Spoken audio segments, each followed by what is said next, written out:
So hi everybody, my name is Jan, I'm from NIL, and I have a challenging proposition. So my hypothesis is that not a lot of things have changed in the last 15 years when it comes to technology, how we view technology, how we use technology, and so on. And there is actually a small revolution going, but we kind of fail to see it. Or we are unable to see it because we cannot take part in it. So I've been doing security for, I was counting now, 24 years. So I started in '94 by building the first firewalls without buying the product. So you had to use the tools to create something called a firewall. And in 24 years, I have been able to see technologies come and go, resurrect most of the time. And vendors trying to convince you all the time that they have the latest and greatest thing which will help you solve all the problems without any involvement. It's simple to use, simple to install, it solves all the problems. But I think the major thing we have seen in the last year is that we have actually been able to solve most of the problems by rebranding information security into cybersecurity. So we don't have any information security problems anymore. We just have cybersecurity problems. So most of our job descriptions have to be changed and so on. And it's amazing how vendors were quick to change their brochures, their wording. Everything is cyber today. But they haven't been able to change their products in the last 15 years. No. Everything today is cyber. If you're not cyber, you're out. But you're selling, or people are selling you the same technology in new clothes, which was there in perhaps even better form 15 years ago. So I will present you a piece of technology. It's your next generation endpoint protection software. It looks like this. There's no documentation available until you buy. You must not test it and publish your testing results. That's part of many products, EULAs. And you must believe it works because it has AI, it has deep learning. It looks at cyber dwell time. It looks at exfiltration. Words from the Matrix. And it's a religion. You have to believe it. And under the hood, if you look under the hood of almost every protective product today, it looks like this. It makes you run. You have to install constant updates with new signatures, new hashes, and so on. And basically, it's logical. The vendors want to push you from buy once into a subscription-based model. Everybody likes subscription-based models on the vendor side. So all the security landscape is basically going in the direction of just pay the subscription and we'll take care of it. But once you stop paying the subscription, the plane will catch up with you. So we are, for the last 20 or 15 years, running, the marathon. Buying and installing products which are easy to use because somebody else takes care of the signatures, and we don't have to do anything. And hopefully we sleep well. The problem with signatures, as you all know, blacklisting philosophy is that it's a never-ending game. It's easy to use, but basically you will never stop running. And to make matters worse, how have we improved in the last 15 years when it comes to basic things like patching? Well, the financial industry will patch 25% of new vulnerabilities in 12 weeks. 25%.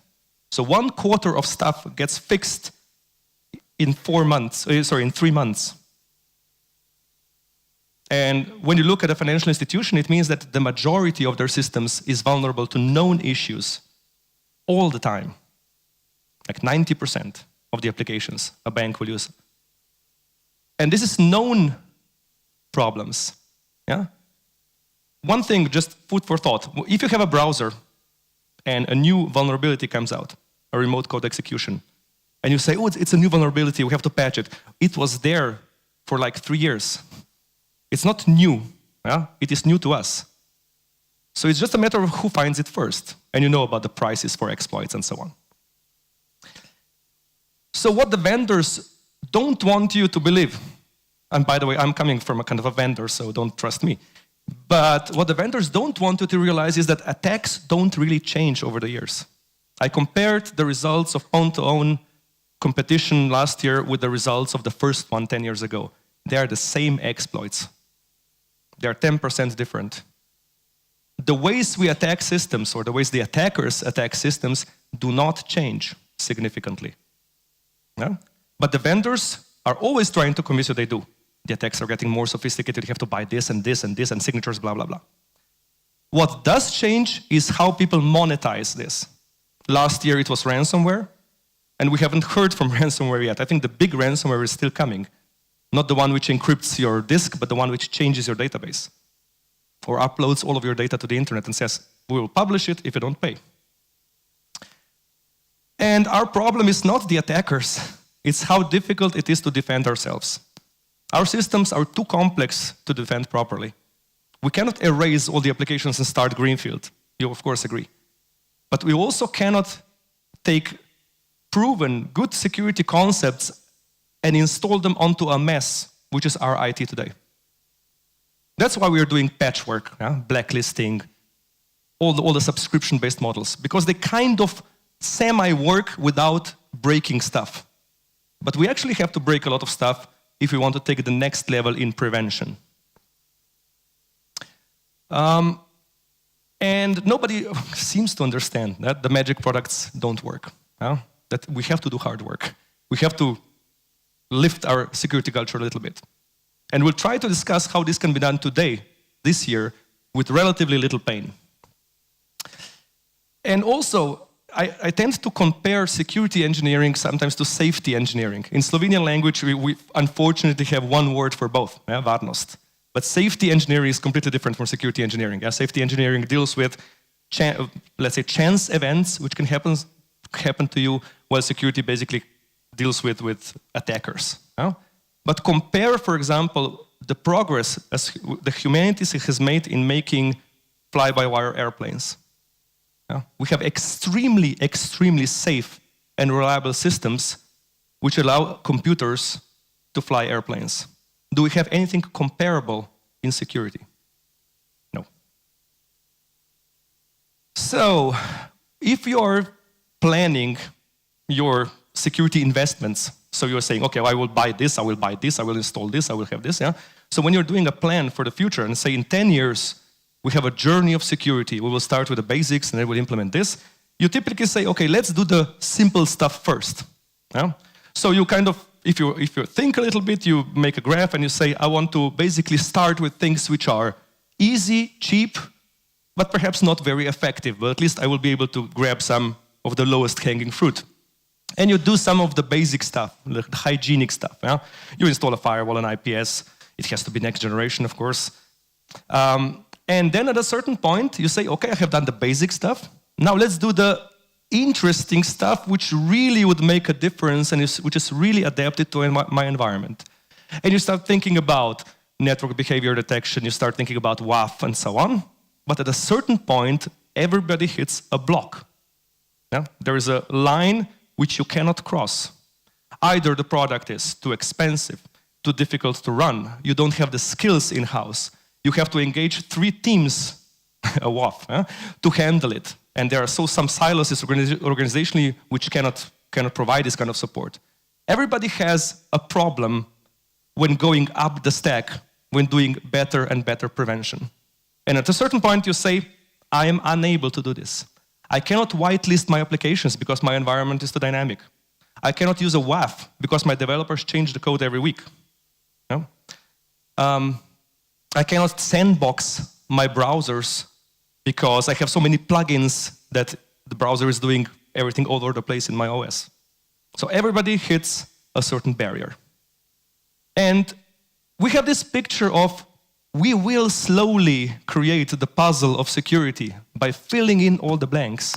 I just need this and this and this and a WAF, and I will be perfectly fine. But at the end, we are facing typically a picture like this, and we say, I'm stuck. I cannot do any more meaningful prevention without quitting my job, because I cannot get the people, at least in Slovenia. I cannot get the funds. I cannot get people in my own organization to work with me to fill out those blanks. And we are faced with this. And what I'm today proposing is, a magic carpet which can cover all the blanks with a different way of thinking and a different way of investing. So, for most of you, this is reality. Some of you will say, I have everything covered. So let's just walk through some scenarios. So how would you today address the following things in your organization? So somebody will emotionally fish, which means with some emotional sentences, payoffs, and so on, your CFO team with some zero-day malware. And the rootkit basically will interfere with your e-banking software to steal $100,000. Just imagine mentally. So how many of you would be able to reliably prevent an attack like this today? And this malware, because it's hidden as a rootkit, would also encrypt your ERP database because it has the credential of the CFO or somebody from the CFO's team and demand some ransom. So this is true ransomware, not something which encrypts your grandma's computer. Second scenario, your IT admin visits a legal site, /dot, and gets served with a malicious ad which exploits a zero-day, or perhaps not even a zero-day, in his browser, in his Chrome extension. How many of you are centrally managing Chrome extensions? And installs some VNC over HTTPS, the firewall sees nothing, the attacker can impersonate the admin, can log into your backup servers, deletes all the backups, and deletes your database. So, no problem, we just have an offline backup from 1 month ago. A 500 gig volumetric DDoS, which sends packets which are exactly like the packets of your e-banking application. Not like Memcache daemon from last week, where you could simply install an access list in the scrubbing center and stop it. But it sends traffic which is indistinguishable from your legitimate traffic. How do you stop it? Magic box on premises? No. Your service provider? No. Scrubbing center? No. They cannot tell if it's the user or the attack. And last one, a very simple one, a business partner, like a new vendor, comes in to present his product and he says, can I go to the toilet? And installs a wireless access point in your LAN. Or a simple box with 2 Ethernet ports which waits until your system does a .1x connection and then infiltrates the network. Most organizations in Slovenia are not able to address those things. And in my opinion, no organization in Slovenia is able to prevent a catastrophic focused attack, which would result in damages between 100,000 to 2 million euros. And if you think about the price of those attacks, what is the price of those attacks? Well, Zerodium is like a guideline, but my estimation is that this is the investment in money those attackers would have to pay to get access to the 0 days, or the code, plus of course their time. But we see, let's say for a payoff of $180,000 or $180,000, there's a 1K investment. So crime pays. So obviously it's time to change something. So the attackers are having the upper hand, but everything which the vendors are serving us, in my opinion, is technology which is hidden from us, and we have to have faith it works. And I think the blame also lies in us. We are all very, very prevention focused. We are saying, I have to fill all the pieces of the puzzle with something which denies or prevents. Prevention is very sexy, because you buy something and it's supposed to make things go away. It's fully automatic, you don't have to work on it. The firewall is there, I don't care, it works. It can be very nicely painless, especially the magic products. You install it, it will do everything. You don't have to teach it about your environment, it automatically knows how to prevent things. The more automatic a product is, the less it does. This is something which I have learned in 25 years. If you just install it and it works, it probably does nothing. It just gives you a good feeling. So blacklisting approaches are all very painless compared to whitelisting. Whitelisting requires a lot of hard work. And it works much better, but nobody is investing this work. Prevention is also based on a black and white world, a policy, permit versus deny. In the real world, attackers do not think in black and white. If an attacker is impersonating your user, like we have seen before, an attacker takes the role of a financial officer or the role of an IT admin, he will work within the permit profile, not the deny profile. So there is no way for you to distinguish between the actions of a legitimate user and an attacker in a simple way, with a policy. Yeah? And the moment you start saying, okay, I will do prevention properly with a whitelisting model, you hit certain barriers. Yeah? You don't know how the application works. It changes all the time. So creating least privilege access models turns out to be very, very tricky. So you might have a good excuse. My security, it's a journey. Huh? It's a journey. In 20 years, we'll be there. We'll fill out all the gaps. But the problem is the criminals will not wait for 20 years. Yeah? And as we have seen in the last year, I think this is the only lesson which we can get from the ransomware attacks. However trivial they were, everybody's a target. Yeah? The attackers don't know that you are not a target. They simply go against everybody with perhaps even the same attack to be able to extort a lot of money. Okay, so what's the next step? I argue there are two steps which we all know about, but have been purposely avoiding for a long time. One perhaps less, but one perhaps more. So there are two really important, totally different philosophies of thinking. Yeah? And it's nothing special, yeah? It's not a revolution. Monitoring, analysis, and response. We have forgotten about this in the last 20 years, mostly. That prevention cannot provide us with everything, but detection and response, however difficult it is, can cover basically, watch this, it's a deep thought. If we deploy a detection and response capability, it will cover basically every missing piece we have in prevention. That's the magic blanket. I'm using magic kind of sarcastically.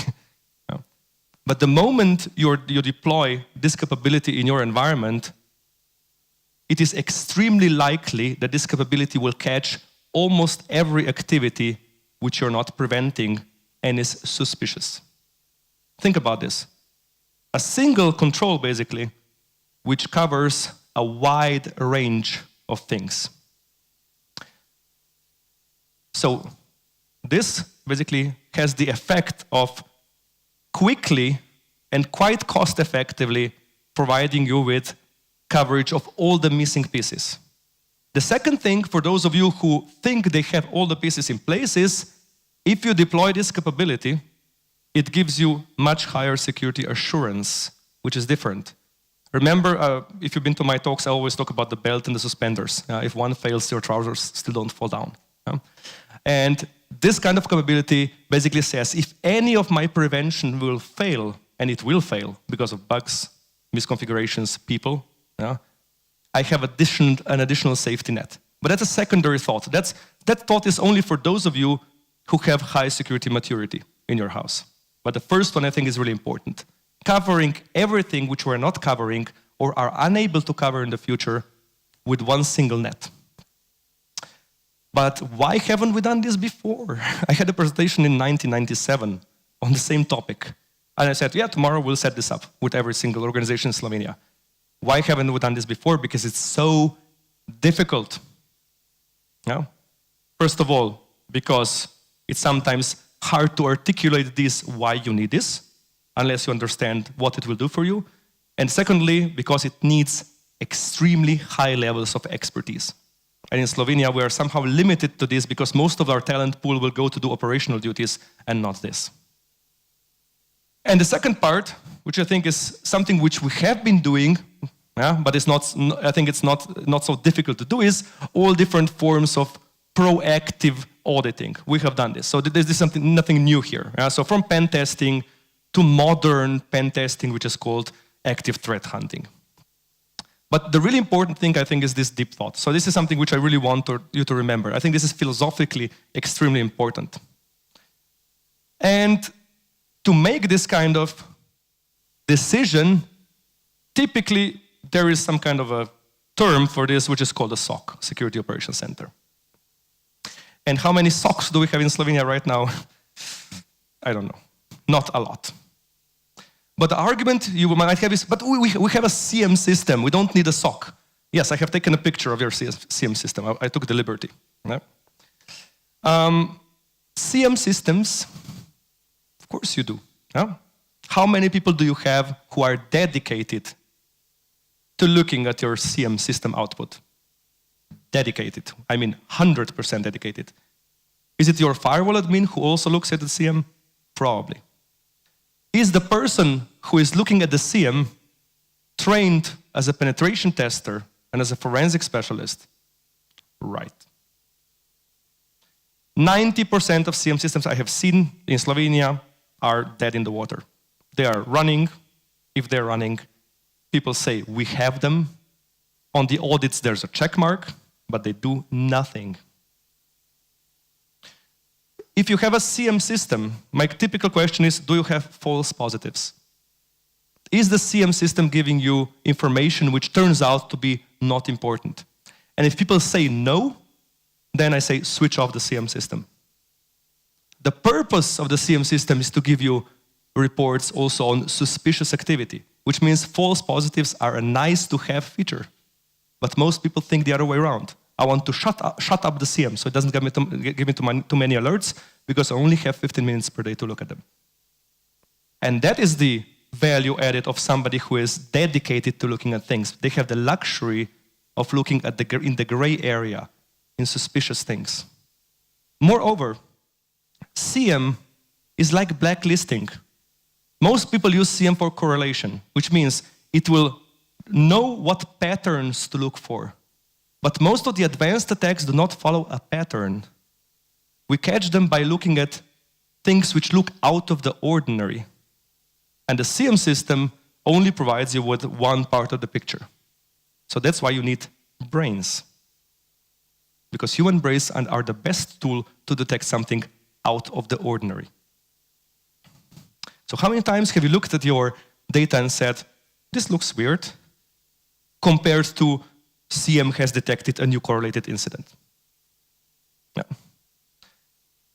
And of course, the biggest problem is you might have a CM, but you also need 6 to 8 Supermen.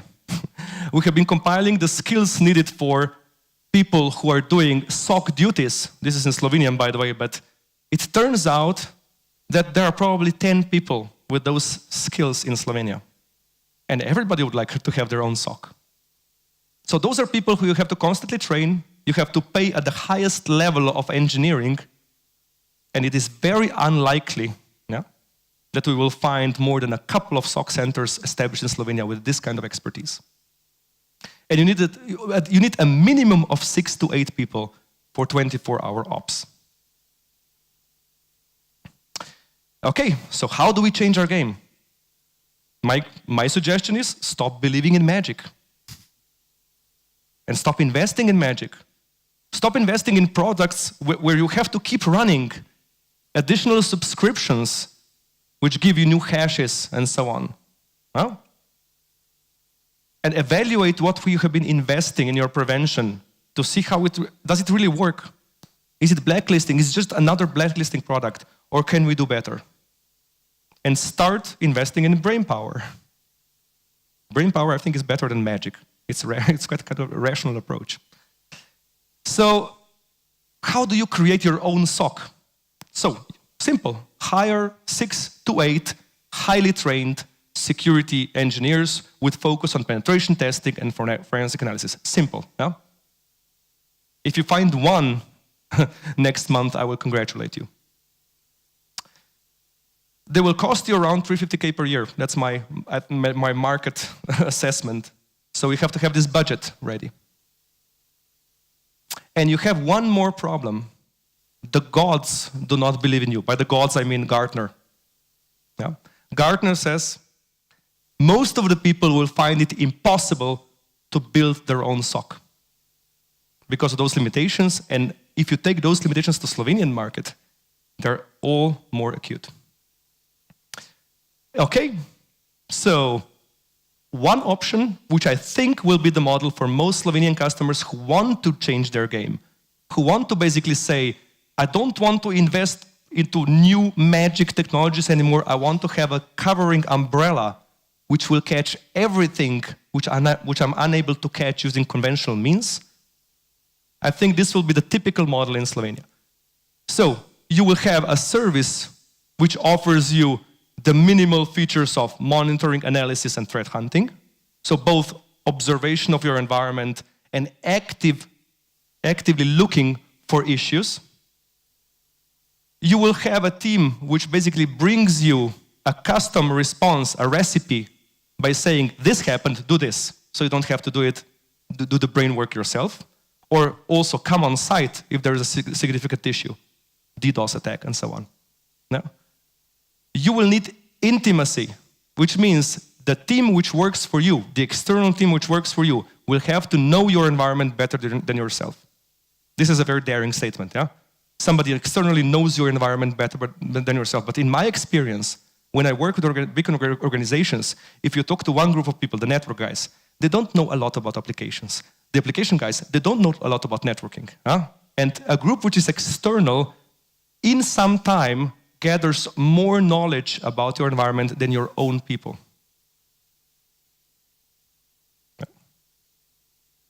Also, there is typically no prerequisite when can you actually be mature enough to work with a group like this. Typically, a group which is external will say, we will work with anything you have got.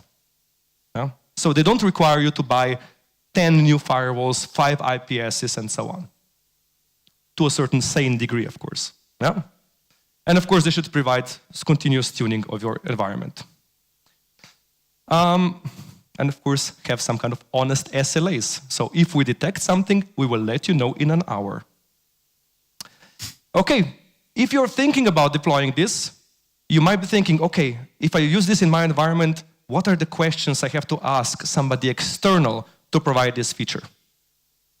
Yeah. So first of all, ask them about where your data will be kept, how your data will be secured. It is important to understand that not all SOCs are equal. Some of them will leave your data at your premises, mostly. Yeah. You have to ask them if you are looking at 10 organizations worth of data, how can you do this with 6 or 8 people? So what is your automation strength? You have to ask them about GDPR and ZIV honesty. It is not necessary to have a SOC to be compliant with those two legal standards. It is nice to have. It will fulfill them, but it's not necessary. No? And if I just illustrate something, how this works. So our SOC, which was launched on the 1st of January this year, how it integrates with one of our customers, ATVP, Agencija za trg vrednostnih papirjev, Security and Exchange Commission. The idea of a SOC, which is basically how it's integrated with the customer, is as follows. Based on an existing CM, in this case McAfee, we basically connect to this CM with our security automation tools. We might install additional senders and honeypots in the customer environment, and then the idea is that all the data is always located at the customer premises, and only excerpts, like correlated things, are sent to the SOC, where it is enriched, perhaps additional data is gathered, and analyzed by the brains which you hire here. If the data is not relevant, it is deleted and basically forgotten about. So first of all, an outsourced SOC does not have your data on its own premises. And second of all, which I really want to stress is, one thing is basically monitoring an environment for signs of compromise, and the second thing is the idea that the SOC will also test your environment for future issues, to see where future incidents will be coming from, and it should provide you, let's say, monthly with a list of recommendations of what you have to improve. And that, my friends, is the security life cycle. If you don't have it, this is the perfect way to start it. Okay? If you think GDPR and ZIV, Zakon za informacijsko varnost, are the core drivers for SOCs, I hope you are wrong. I think this table shows you what are the core drivers for having a SOC. The average cost of an incident, depending on how many records are stolen from the Verizon report, if you don't believe those numbers, the insurance companies use them. So in reality, they are typically higher. Thank you. If you have any more questions, a discussion, we have a booth there, but I think you are so hungry that first, I think it's lunchtime, but then I will be waiting you at the booth if you want to discuss a little bit more about how to take those ideas and bring them to your environment. Thank you. Thank you very much, Jan.